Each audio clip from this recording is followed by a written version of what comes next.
Нормой считается употребление 1-2 глотков между каждым упражнением или каждым подходом, если подходов в каждом упражнении у вас больше 5. А после тренировки необходимо восполнить каждый килограмм потерянной массы тела, если вы не пьете в течение тренировки, 1,5 литрами воды. То есть если вы потеряли 2 килограмма, вам придется выпить 3 литра воды.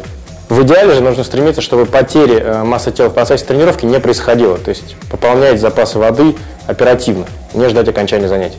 Не совсем так. Если вы будете делать максимально возможное количество повторов в упражнениях на пресс, вы большей частью поспособствуете развитию их выносливости, а не гипертрофии. Возможно опираться на максимальное количество повторов, которые вы способны сделать в подходе, в том случае, если вы выполняете упражнения на пресс с отягощением. То есть, если вы держитесь режима 8-12 повторов, вы создадите наилучший, максимальный, самый эффективный тренировочный стимул для того, чтобы поспособствовать гипертрофии мышц живота. Мышцы живота в плане отзыва на тренировочный стимул, гипертрофийным отзывом, мало чем отличаются от любых других мышц.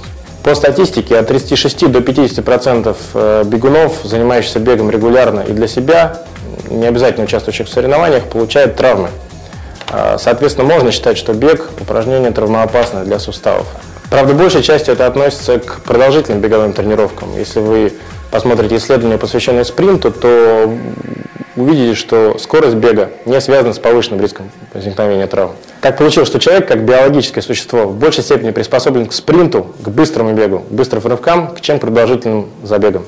Мы все-таки не лошади. Если вам необходимо создать дополнительную или основную нагрузку, акцентирующую на мышцы середины спины, то да, при разводках в наклоне необходимо силой сводить лопатки. Если же ваша цель – это задняя часть дельтовидных мышц, то лопатки напротив необходимо держать разведенными. Так нагрузка на заднюю часть дельтовидных будет максимальной. Это был Дмитрий Смирнов, фитнес-редактор Men's Health. Заходите на следующей неделе.